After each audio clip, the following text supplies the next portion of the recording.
listener production. A warning. This episode contains descriptions of suicide and violent crime. Please listen with care. In 2008, police in California's picturesque Orange County entered a luxurious home overlooking the Pacific Ocean and uncovered a nightmare.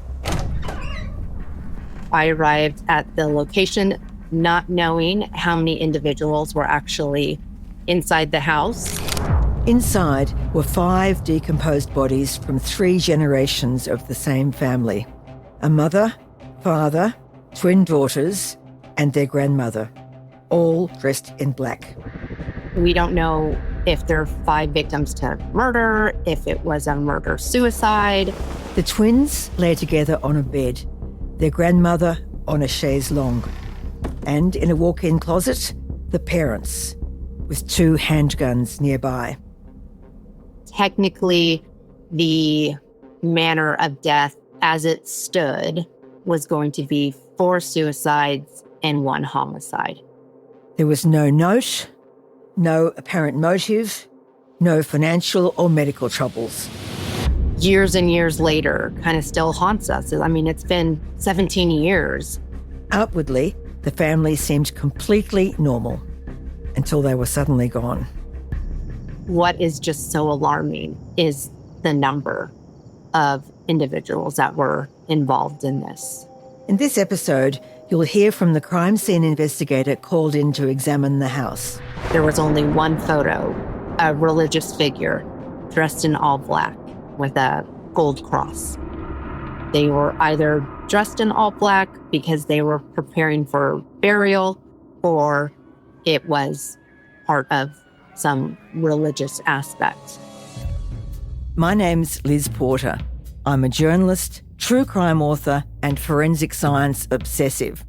I've spent my career uncovering how forensic science cracks the toughest cases, writing 3 books on the subject and earning a PhD in the history of the Victoria Police Forensic Science Lab. Join me as I sit down with the world's top forensic experts and discover how forensic science is convicting the guilty and exonerating the innocent. Kimberlee Guluzian spent more than 2 decades as a crime scene investigator on the front lines of forensic science. She takes us inside the scene where, after 17 years, many haunting questions remain unanswered. The United States is actually different than Australia. We are considered non-sworn or professional staff, so we are not police officers. We are employed with a law enforcement agency. And when I started over 23 years ago, a bachelor's degree was not required. But because of these fabulous TV shows, it has really sparked an interest in crime scene investigation. So it's actually very competitive to get into the field of forensics nowadays. So what was your actual background in your studies? So I started off as a psychology major. I just am fascinated with the way people think. And so I thought I might switch over to criminology. And then I actually just fell into a bachelor's degree in criminal justice. One of the courses I took was forensic anthropology, and she would go over her cases, and I was absolutely fascinated by it. And so around that time, it was the O.J. Simpson trial. And I remember watching that on the news, and I was like, who are those people that are coming out wearing, white lab coats and carrying bags of evidence? And so once I finished my degree in criminal justice, which is very, very broad, I actually got a minor in forensic sciences. And so a lot of CSI classes, forensic photography classes, how to compare fingerprints, how to develop fingerprints. So actually kind of just stumbled upon it. So the case we are going to talk about today is a most unusual and dramatic one. Could you set the scene for us? Like you stated, it was in Orange County. At the time, I was working for the Orange County Sheriff's Department, and I basically was dispatched an address where I was told there was a possible homicide scene. So I went out there. It was in the city of San Clemente, which is one of our most southern cities in Orange County. It's typically a very affluent area. And in this particular, what we call a guard gated, it was a manned guard shack. Gated community was very affluent. And so I arrived at the location not knowing how many individuals were actually inside the house. And then once I checked into the crime scene, there's a log that they record. And so once I checked in, I could actually smell the decomposition probably 3 houses away. And then I was informed at that time that there were 5 decedents within the residence. So you were essentially the first responder in a way. I assume the police officers had been to the scene earlier and hadn't looked at all, but no one told you anything about the background. So it's kind of interesting with the crime lab and the sheriff's department. We are under the same department, but we're 2 separate locations. So we actually don't receive our calls directly from dispatch, like someone that places a 911 call. They call what we refer to them as our clerical unit at the crime lab. And the clerical will get very, very basic information. Where's the address? What type of call? And then we respond and we do an assessment as to, do we need further personnel present? Like, do we need forensic scientists? Do we need a coroner investigator? And so deputies had gone through the residence because they need to ensure it's safe for us as crime scene investigators to come in and process that crime scene. But we strongly encourage them not to move anything. We do not want anything disturbed because we need to first document and assess the evidence and the location of the bodies, because it's very contextual where everything is located within a scene. And so they are trained not to move anything if they do not have to. And in this particular case, they did not. But I was not informed that there were 5 bodies in the house prior to my arrival. So can you tell us exactly what you saw? I mean, I gather it was a beautiful house, a lounge with a view of the ocean, but there were 5 bodies. Correct. So I knew once I drove up and I rolled the window down to talk to the deputy that was recording the crime scene log, and I smelt the decomposition. Obviously, knew that there were going to be advanced stages of decomposition. And as I got closer, I was also told that family members were still at the scene. And as I got closer, the fire department was there, which I thought was a little unusual because the fire department does not stand by after, their expertise is not needed. And so when I was having the briefing, I asked, and I'm like, may I ask why the fire department is here? And they're like, oh, you're going to need to use the breathing apparatus to go in to that house and to be able to process that crime scene. So at that point, I knew it was going to be pretty bad. I was just told that there were 5 bodies inside this house. We don't know if there are 5 victims to murder, if it was a murder-suicide. So we work every crime scene as if it is a homicide, because we cannot go back and undo something that we may have already processed, thinking, this is just a murder-suicide. This isn't going to go anywhere. No one's going to be prosecuted. So we work it as a homicide until we find other information that's going to tell us something else. And so as I look at the exterior of the house, I'm looking for any signs of forced entry.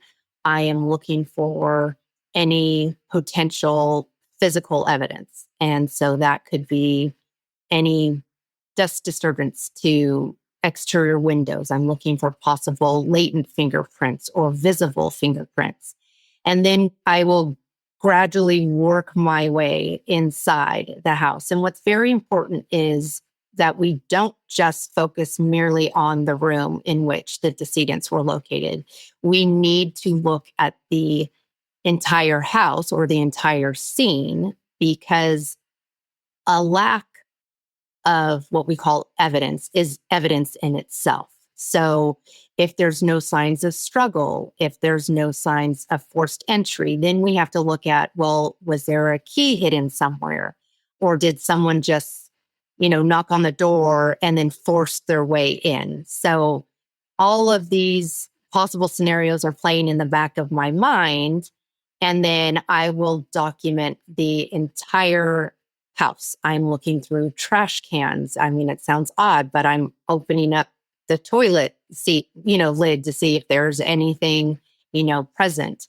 And then I spent the majority of the time, obviously, in the room in which the 5 decedents were present. And can you tell us who they were? Because I'm guessing that's also important for you to know because, for example, they weren't 5 members of a crime family, say, where you might think, oh, well, we have a possible idea how this might have happened. But this was a very interesting group. Yes. So it was the father, and his name was Manus, and the mother was Marguerite, the maternal grandmother, and then unfortunately, the whole situation is very unfortunate, but the last 2 were going to be their 21-year-old daughters, Margot and Grace. And so they had resided in this home for a number of years. Neighbors described them as friendly, but more on the reserved side. And so they would have interactions more with the immediate family members. And to my knowledge, the closest relatives were going to be up in Los Angeles County. So that's north of Orange County. And the 2 daughters, they were university students, weren't they? At the time of this, which it occurred in 2008, they were attending UC San Diego, where they were majoring in biology. So their goal was to eventually go on to medical school. And if I could add on to understanding the family dynamics, Marguerite, the mother, actually immigrated from Turkey. And while she resided in Turkey, she actually was a medical doctor. And I think that was very important to this particular case. When she came to the United States, she did not get her license to practice medicine in the United States. What stood out to you most? I'm guessing that you feel that you have to provide an answer for what has happened here. What was your key takeout to inform the investigating detectives about what had happened there? So as I began documenting the crime scene, taking photographs, I actually would do a sketch of where exactly each body was located, where each item of evidence was located. Once the documentation was done, it was discovered that there was a firearm involved. And with that information, I can only provide the detective with the physical evidence that I locate at the scene. I believe in this particular case, it was truly the forensic pathologist or the information that was obtained during the autopsy that provided the majority of the information to our investigators. And what was that information about causes of death? So the forensic pathologist determined that the daughters, Margot and Grace, and the grandmother were going to be ruled as drug overdoses. So that was the cause of death. The manner of death they determined was going to be suicide. For Manus, the father, they autopsy results, which this is public knowledge, was there was a gunshot wound and also some sort of toxicology results that were present. And then the mother, Marguerite, had a gunshot wound. During autopsy, I don't know how graphic you want me to get, but every organ is removed. They're looking for disease, any type of injury. And to help estimate time of death, they will remove the stomach pouch, cut it, and then they dump the contents. And so what they're looking for is any sort of intact pills, what exactly is the stomach contents, and that will help estimate possible time of death. And in this particular case, there was nothing that was intact. And so what they did is they just took samples and then ran toxicology on it. So in the end, the conclusion was suicides and a murder-suicide. Can you just explain the exact order of that?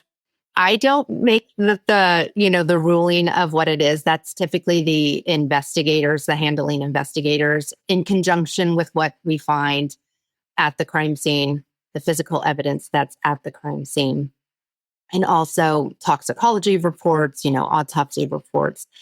There is certain information that hasn't been made public, so I have to be kind of careful in what I share. But there's something in the toxicology report that reveals that Manus did not take his own life. So that is the actual homicide aspect. So technically, the manner of death as it stood was going to be 4 suicides and 1 homicide. And I know this wasn't your job to decide the orders of death, but I gather the detectives came up with a scenario of what had actually happened there. They've never shared it with me directly. I have my own opinions, as to what may have occurred. As a forensic, specialist, a crime scene investigator, I really do look for facts that are supported through the physical evidence and the science behind that. But, we're natural, human beings. We're curious. And so, yes, I have speculation as to what I think occurred. And what is that? In my own personal opinion, I believe, based off of Marguerite's background as a doctor, that there may have been a concoction of drugs that was mixed. I believe that she provided it to the mother and the daughters. And after they passed away, then it was her and her husband still alive inside the residence. And I think based off of the findings where Marguerite, the mother, did not have any high levels of any drugs, but Manus did, I believe that Marguerite then took her husband's life and then took her own life by using the firearm. But do you believe it was some kind of family suicide pact? So that truly is the big question that, years and years later kind of still haunts us. I mean, it's been, 17 years. And it's one of those things where investigators will obviously pull financial records, and there was, no obvious financial issues whatsoever. They were both very successful. Manus was an expert witness for accident reconstruction business that he had. And the daughters, were doing well in school, but based off of information that was obtained through the detectives by interviewing the neighbors, there was some talk that the daughters had applied at medical school and they were denied. And so I don't know if that was like a disgrace because, mom was a doctor, Manus had his doctorate degree. He didn't practice medicine. So was it a disgrace that the 2 daughters, this was their only daughters? I do remember when I was processing the crime scene, the house was very, very orderly, very neat. And every photo except one was just pictures of their daughters. It wasn't like mom and dad and the daughters. It was just the daughters. And so I believe that Grace and Margot were like their life. And the girls were interning down in San Diego where they were going to school. And during the course of those interviews, there was some information that was obtained that the behavior before the last known activity on their vehicle transponder to get into their gated community was on May 3rd of 2008. The day before, in interviews, they said that Margot and Grace appeared very disheveled and they weren't acting like themselves. And so that's why I have to kind of wonder, like, were they a part of this? Were they willing participants in this? And, no one knows what goes on behind, closed doors. Family members, friends could say, oh, they have like the perfect marriage. But I think what is just so alarming is the number of individuals that were involved in this. In 2008, the number of victims, that was very, I believe in my own personal opinion, unusual. I did have another case in early 2003 in which it was 3 family members. But again, 5 is pretty significant. I mean, any loss of life is always significant, but when you look at the number of individuals and were they willing participants or were they just handed something, to drink and it was like a cocktail and they didn't know. But also you can read in the news that they were all dressed in black. When I shared that there was only one photo that was not of the girls, it was a religious figure dressed in all black and with a gold cross. And so that's where I think the significance of they were either dressed in all black because they were preparing for burial, or it was part of some religious aspect. And you mentioned that the day before, the girls had been seen looking a little disheveled, but this death scene, nobody was looking disheveled, I gather. The only thing that was unusual is that, I'm not going to be specific who, but there was one individual whose shirt was on backwards. So a standard thing that we do prior to bodies being transported to our coroner's facility is we will actually disrobe them, because we don't, if there's any type of trace evidence or if there's blood in a very discernible pattern and we do not want to lose that, we will disrobe them. And so as I was assisting the coroner investigator to disrobe the individuals, I noticed that the shirt was on backwards. So is that an indication that they were dressed after they had passed, or was it more the effects of, the medications and they were a little loopy? I mean, if it's frustrating for us as crime scene investigators and detectives because we want to provide answers, obviously the event cannot be undone. But I think the remaining family members and friends just want to sort of make sense of it. And at times we just can't provide those answers because we don't even have them. It's not like we don't want to share it with them. I mean, we're more cautious of what we share with the public because we don't want to jeopardize investigations. But as the course through the investigation, I mean, I was in the house for 8 hours processing that crime scene. So we were there a long time. And when, you're processing that, and as the investigation progressed, I think we just realized that, there were some answers that we were not going to. I focus more on like, who are the involved parties, what occurred. I'm looking at, certain types of physical evidence that can actually ascertain the sequence of events, what occurred, whereas I don't answer the why.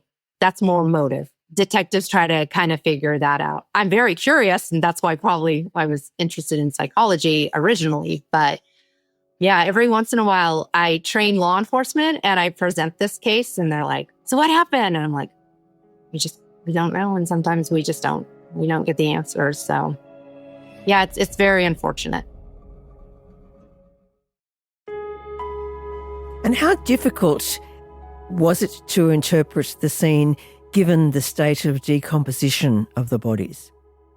The bodies are very important to me as a crime scene investigator, but I focus a little bit more on the physical evidence that's present. So, like there were insects.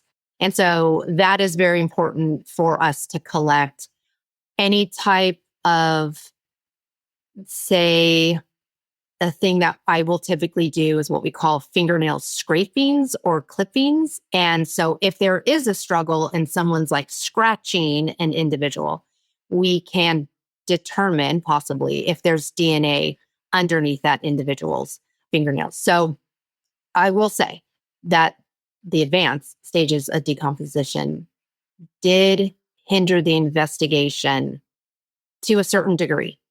But then it's really important what is revealed during the autopsy of that or further analysis, the toxicology.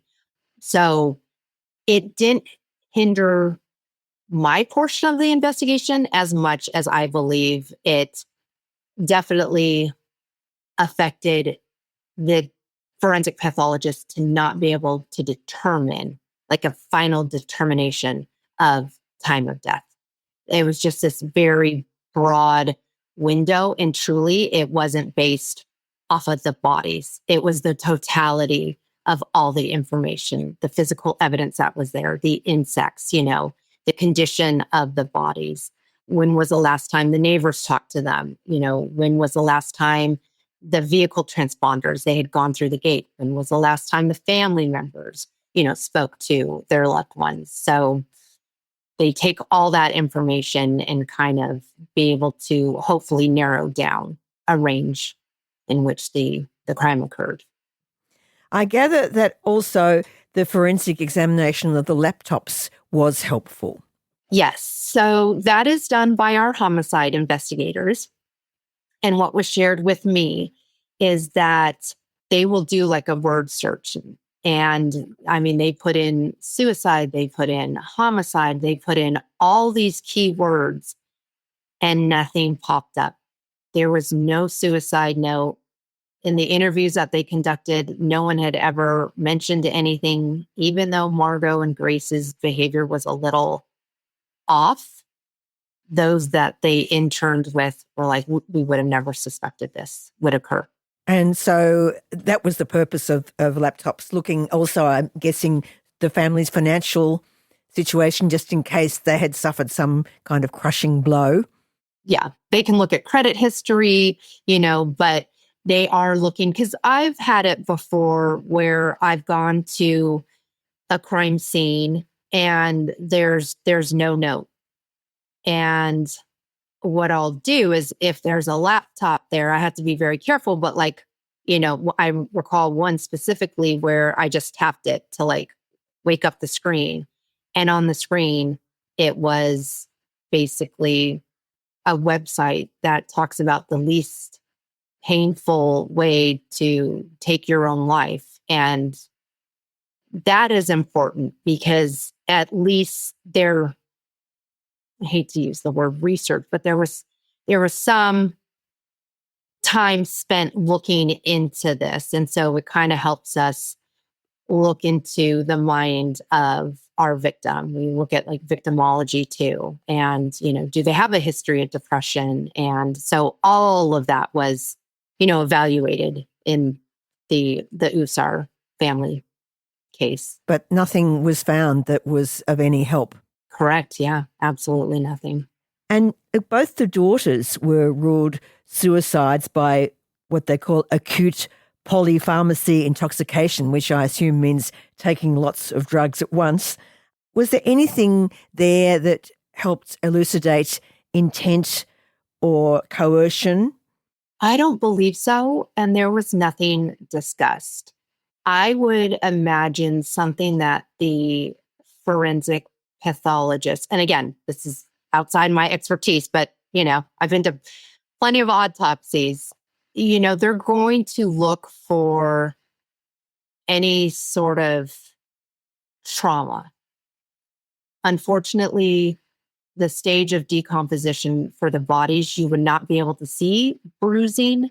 But if you imagine someone trying to shove pills down someone's throat if I try to put myself in their shoes, I'm going to try to spit it out. Or if they're just, jamming it in, I'm going to break it to make them smaller to spit them out. So I think that's something that they really look for when they're looking at that stomach content. So that is just something that they can't answer. But they did have an answer for the mother's gunshot wound, which they ruled as self-inflicted. Was that an easy decision to make? The location of the gunshot wound was a strong indication that it was suicide. And with the father of the family, on the other hand, Manas, his cause of death involved both the trauma of a gunshot wound and drug intoxication. How was that worked out, and was that a significant aspect?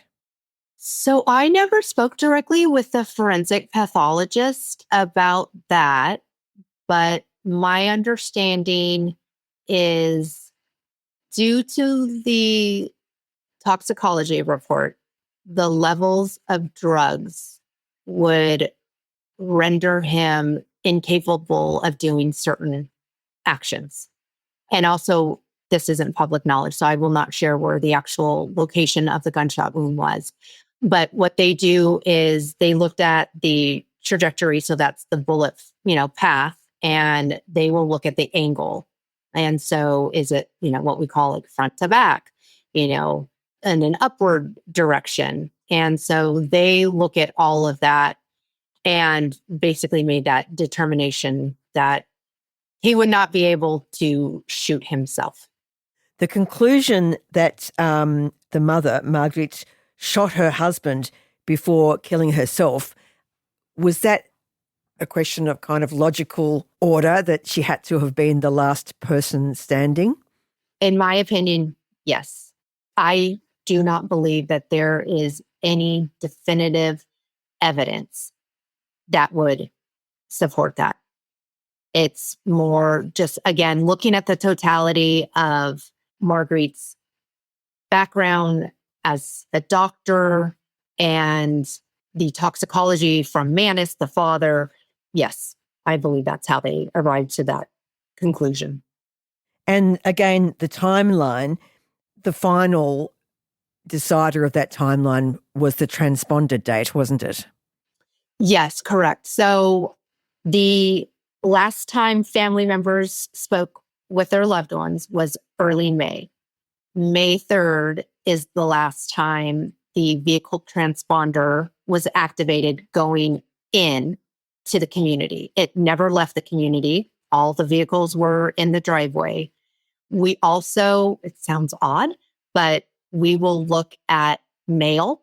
When was the last time mail was picked up? When was the last time emails were read? Phone calls were answered on cell phones.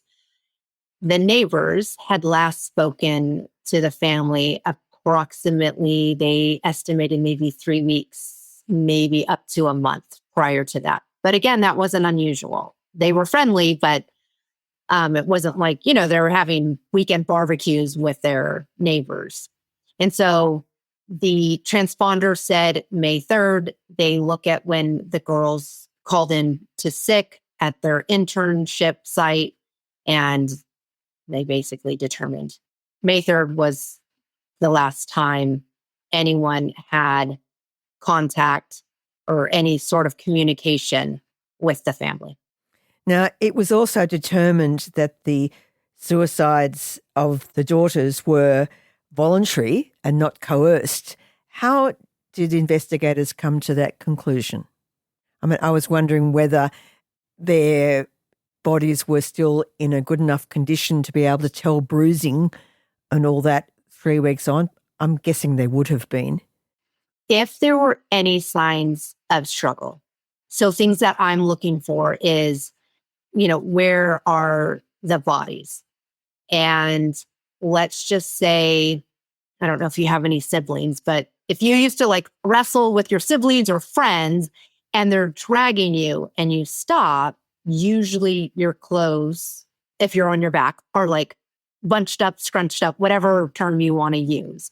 So we look at the condition or the state of the clothing. They were very orderly. There was nothing to cause alarm. Nothing jumped out at me like, oh, wow, you can definitely tell like they were struggling. And then the bodies were in such an advanced stage of decomposition that bruising would not be visible on the exterior. During autopsy, they will, oftentimes if they can see a bruise on the surface, then they will usually cut that area to see the bruising underneath. I did not attend this autopsy because I had been at the crime scene for 8 hours, and then the autopsies were actually all done the next morning. And so I didn't attend the autopsies. So they may have cut different areas in which would be very common to someone being held down or forced. But to my knowledge, that was never discovered, because when I read over the autopsy reports, that says, no obvious signs of trauma. Now, in another part of your life, you were a technical advisor on the TV series Dexter. How did that come about? Oddly enough, I have been instructing law enforcement since 2006. And one of the officers that came through the training actually knew the executive producer. And he felt he didn't know enough about CSI. He knew a lot about like the, law enforcement aspect, like how do officers enter, a scene. And so he reached out and was like, hey, there's this opportunity. I totally thought he was kidding. I was like, okay, whatever. And then I met him on set. And yeah, I was the technical advisor for the original series for 8 seasons. Yeah. Can you give us an example of the kind of questions they would ask you? When did they tell you what they would like to happen and ask you to tell them to make it happen? Yes. Yeah. So when it first started out, it was more the writers would reach out to me by phone. They'd kind of present something and be like, okay, what would Dexter say? Or, what lines do we have to write? How do we have to make it look? And then it kind of progressed to, I want to say probably by like season 3, where the other technical advisor and myself would go into the writing room, and literally like the whole season was written out of like, the direction that they wanted to go. And they would be like, okay, so we want this to happen. How do we make it happen? And then if the actors had questions, like there's a couple times where Michael C. Hall, there was something like a technical analysis that he had to do. And he's like, I want to make sure I'm doing it right. So can you show me how to do it? So any actor, or if the director wanted us on set, I would go on set and advise them. But yeah, it was a lot of it was writers having the questions, and then the script would be sent to me for accuracy. And then I just kind of combed through looking for the forensic pieces. But we all know that they want to take I call it the artistic, liberty to change things. So, some of the things weren't accurate, but I felt I did my job, and I advised them. I'm like, okay, we would use this term, or, if the prop guys were putting blood on the wall, I'd be like, okay, that's enough right there. And the director would come over and be like, no, more blood. And, just saturate the wall. And I was like, I get it. You want the viewers coming back episode after episode, but I did my job and, told you it was technically not correct. I think the original books in which Dexter is presented, seem to be reasonably, accurate. And I've watched a few episodes of Dexter and found it really interesting. When you watch shows like CSI, do you sit there on the couch going, that would never happen? Unfortunately, I do. Yes. Yeah. I did this for 23 years, so I'm very detail oriented. And so when I see them like fingerprinting and a new fingerprint brush, like the bristles are white, and we typically use black fingerprint powder. So they're supposed to be powdering, trying to develop fingerprints, but there's no black powder on it. And I'm like, that's wrong. That's wrong. That's wrong. And then my husband tells me, like, let's just not watch these shows because it's not enjoyable. You're just, analyzing it, and you're supposed to just try to decompress by watching a TV show. So some of it's interesting, but yes, I kind of do look for the things that are, or if they say, oh, there's a footprint, but it's actually a shoe print. I pick up on those types of inaccuracies.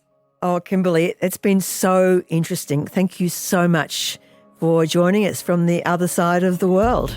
Thank you. Thank you for having me. It's been a pleasure. Crime Insiders Forensics is hosted by me, Liz Porter. It's produced by Holly Mitchell, Jade Murray, and Dan Mullins. Sound design is by Niall Fernandez. This podcast is produced on Wurundjeri and Gadigal lands.